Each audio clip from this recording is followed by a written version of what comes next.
Pulse 95. It's the Morning Majlis. It's the Morning Majlis, and we've got the billion-dollar question. What's going to happen with the Federal Reserve, and what decision are they going to be making? And we're very kindly joined by our friend of the show, and he is also the CEO of DHF Capital, Bas Kooijman. A very good morning to you, and thank you very much for joining us today. Good morning. Thank you for having me again back on the show. It's a pleasure indeed. Now, both Ronnie and I were sort of discussing, is it going to be a steady hold? Is it going to be 25 basis points, or is it going to be 50 basis points? What's happening? I personally had a very conservative approach. I thought Jay Powell might be thinking, let's do 25 and let's see. But what are the experts saying? What's your circle saying, Bas? I hope you guys are not betting on it because we expected 6 rate cuts at the beginning of this year, where the experts were about 80% sure that would be the course of the year, ending into a lot of moments of confusion without any rate cuts. I think we have about 2 to go this year, total about 1.5 basis points, but they probably start slow. At this moment, the experts, as the sentiment says, about 76% chance only to get 25 basis point rate cut at this moment. And how do you believe any kind of rate cut at the moment will directly affect the everyday consumer? Because that's the most important question right now, especially those struggling with high borrowing costs. Yeah, so basically the rate cuts are made to make borrowing cheaper. And on the other side, to support the economy. As long as inflation is very high, they've been hesitant to do so. I do believe that there's a chance that they have to get started someday. And this small rate cut, smaller than expected and later than expected, is probably just the first good start for borrowers on a private level, but also companies, because companies will basically boost the economy if lending becomes cheaper. And we do hope to see that positive effect in the stock market, having a little bit lower valuated dollar versus, for example, the Japanese yen. Mm-hmm. And the popular notion, as you mentioned, we were expecting 6 rate cuts this year. Is it too late? Is the Fed reacting too late? In your opinion, what do you think in terms of the timing of the rate cuts? I think that people and companies have been struggling this year, mostly with the hope of rate cuts and the hope of, for example, simple mortgages just being able to go back into comfortable numbers. So I think that it's not too late. I think that they had to make these tough decisions during the year to not hyperinflate the U.S. economy and all the countries that are so dependent on the dollar. Mm-hmm. But at the end, as I said, I think they have to start somewhere, and they might just start with a small rate cut right now to start that cycle, to make sure things become more affordable for the everyday user and also the small, medium businesses. And is it too innocent to say that it will definitely spur the real estate market in the UAE, particularly with the amount of off-plan projects that we've now encountered and continue to see, which are going to be further down the line, and people will be thinking, if the rate cuts are starting now, then that means by 2025 things will get even better. Right. So what are your early projections, or is it too early to say that? Now, basically, if lending becomes cheaper, it's more possible to buy any apartment or unit for yourself. With payment plans in place in the UAE, it's a really great place of lending money while your unit is being built. So we have seen a lot of interest in that from high net worth individuals, from smaller family offices moving towards Dubai and the UAE. And I think that those kind of interest-free 5-year, 7-year, 10-year plans were not really affected by any external lending from banks, for example. those plans are going down. Currently, we see less of them in the market, and therefore normal lending is needed again to purchase real estate if you don't do that fully in cash. So it's going to be very important to get the right rates for lending to continue this real estate growth.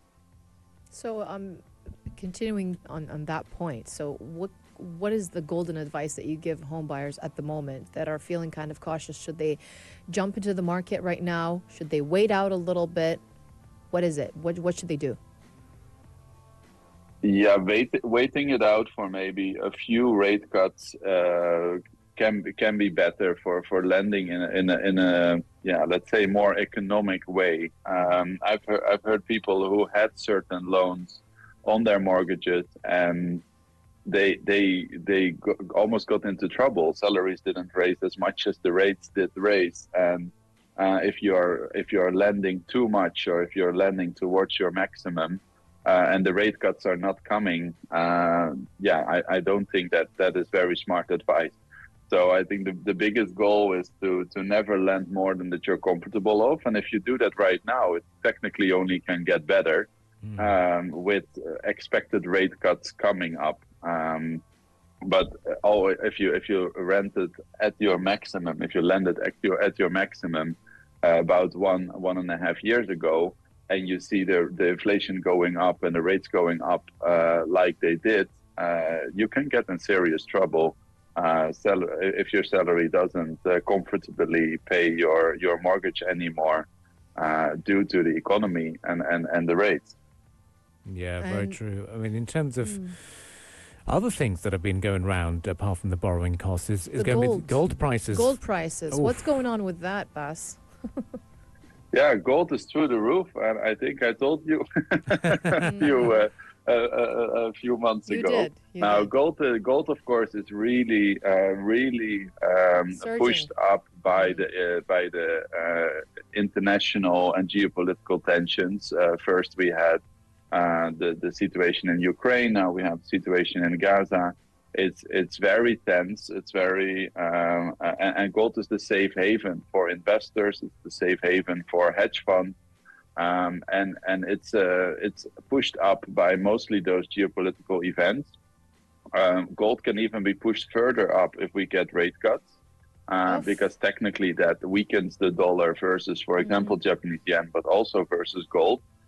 And it's very interesting to see that the price already increased 21% this year, was struggling to go through the $2,500 an ounce mark, but did push through 20 August. Was one of the highest points. And we are a bit waiting at this moment. It's around this 2,500, 2,530 mark. And until there's real rate cuts happening, that the market didn't already price in, because as everybody is expecting them, the price should already be at the price where it needs to be if the rate cut happens. So if the rate cut doesn't happen, gold can expect a drop. If it does happen, it shouldn't raise too much because the market is already expecting one. And then you still see the moment the news comes out, there is this rush in the market that mostly in a couple of hours later just returns back to normal. And what other circumstances should occur in order for the gold prices to drop massively, from your point of view? I think at this moment it's very hard to see a large drop. I heard people saying it's overinflated. It's too large for its account. On the other side, political tensions are not going away. The central banks have stocked up new gold over the last couple of months. Individual investors have stocked up gold as well. So technically, only if the whole market would stabilize, there would not be any rate cuts. Technically, gold can be lowered in value if the dollar keeps pushing forward. But that's technically unlikely. I feel that this range between 2,000 and 2,500 is a comfortable range. The 1,500 that we saw at the beginning of this year and last year, it's far away from reality. that much of a drop.